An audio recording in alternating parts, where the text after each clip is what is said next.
Hi, everybody. Today I'm delighted that my RIS voice is Maya Büchner, who is the membership coordinator in the RIS team, who has a special responsibility for education and for I would describe the new generation connections.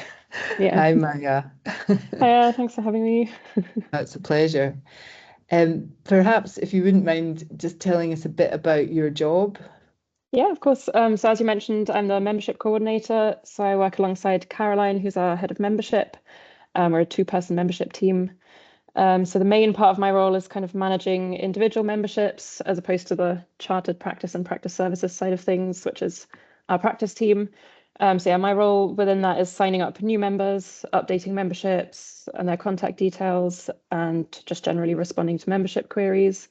So I kind of work alongside our finance and operations team to ensure payments are up to date and the renewals process runs smoothly, also alongside Caroline.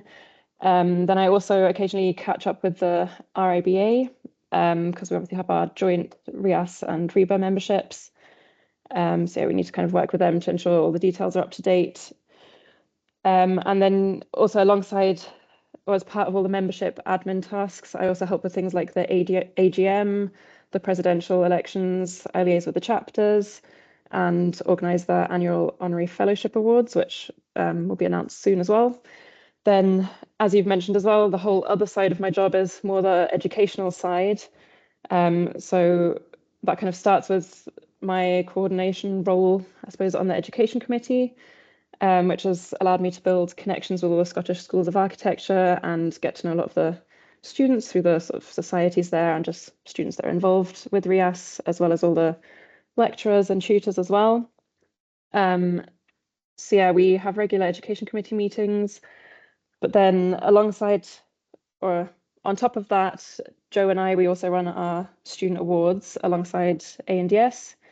And every other year we run the Scottish Design Tutor Awards, which are also a great way of celebrating kind of all the tutors that, yeah, work on all the students' projects with them, which is very important. As part of that, we organise the annual Andy Macmillan Lecture, which is a great evening of celebration, both of sort of architectural education and depending on who our speakers are for the lecture. So this year it was, the focus was on sort of conservation and 20th century architecture. So that was a really interesting talk. Then what else? There's kind of loads of little bits for the education side. So there's also the Martin Jones Scholarship Award, which is available to students and graduates from Dundee University, from the School of Architecture at DJCAD. And I also aim to visit all the schools of architecture every year, both with yourself through the presidential tour of all the schools, and just to visit the end of year degree shows. They're always really fun to go and see all the students' work. Then we've also been working on student mentoring programs at the schools. So at Scott Sutherland, the Aberdeen Society of Architects have set that up for quite a few years now, and I joined about 2 years ago to sort of provide extra support, which was really fun. We started a new program up at the MAC last year with architects from the Glasgow chapter, and this year we're in the process of setting up at Dundee as well at DJCAD. And the mentoring programs, it aims to kind of give undergrad students an initial insight into practice, particularly for students who've maybe never set foot in a practice before or not really grown up around architects. So they get paired with a mentor in their chapter and get to visit the practice around 3 times throughout the semester. And then recently, Joe and I have also set up RIAS Careers Studio. Now that kind of started off just because we were talking about ways that we can support both students and early career architects and architects returning after career breaks, just sort of with networking, job applications, just everything around applying for jobs. So we've run a few CV and portfolio workshops for that have been great, and also some webinars on sort of top tips for CVs and using LinkedIn. And we really rely on members and practices to help share their expertise for this. So it's been really nice to get to know more members and kind of work alongside them and seeing them being really enthusiastic about helping give back to the profession through mentoring. And then sort of the final tiny part of my job is dealing with inquiries into the RIAS archives. So we currently don't have an official person in charge of the archives, unfortunately, so I don't get to dedicate as much time to that as I'd like to. But yeah, I kind of liaise with Historic Environment Scotland, who look after part of our collection, and generally deal with inquiries when people either want to access something in our collection or donate something to the collection. Yeah, so when there's more time, it'd be nice to kind of look at that a bit more, because there's quite a lot of information in the collection that would be really cool to open up to our membership and just the wider public as well. Yeah. So absolutely busy all the time. You don't have any, it's incredible, all the sort of scope of what you're doing. It's great. And I know, because I'm involved obviously with all the visits and all the member stuff. But I suppose, what do you enjoy most about it? I guess what I enjoy most, I think, is just working with all the different people. So the RIAS team, like, everyone's so great here. We're quite a small team as well, so there's a lot of cross-team collaboration, which I really enjoy, and just working with all the members, and sort of staff at the schools, and just everyone that volunteers their time for RIAS. Yeah, I think just really appreciate everyone giving up their time and helping us as much as they can, sharing their expertise. And then also, when we put on events, it's really fun to go and actually meet the members in person at the events. Although usually I am the one that's kind of running around chasing people for the photographer. Anyway, it means you get to know the faces. Yeah. And just going sideways in the questions, you didn't have a career in architecture to begin with, but now you're working with us. What's your favorite place or your favorite building? So I did think about this in advance. It's quite a tough question to answer, because I think for me, a lot of places are special because of memories I associate with them. So for example, my hometown in Germany, Hanau, it was mostly destroyed during World War II, and a lot of the architecture is from kind of the post-war era, so it's not very pretty. It's actually quite ugly. But I just know that town so well now that I can, like, close my eyes and sort of walk along different routes and picture all the buildings there. So that's kind of special, because of that association. Then just living in Edinburgh as well, it's quite hard to not be amazed by the architecture just walking around the city. So it's kind of the opposite to my hometown, I guess.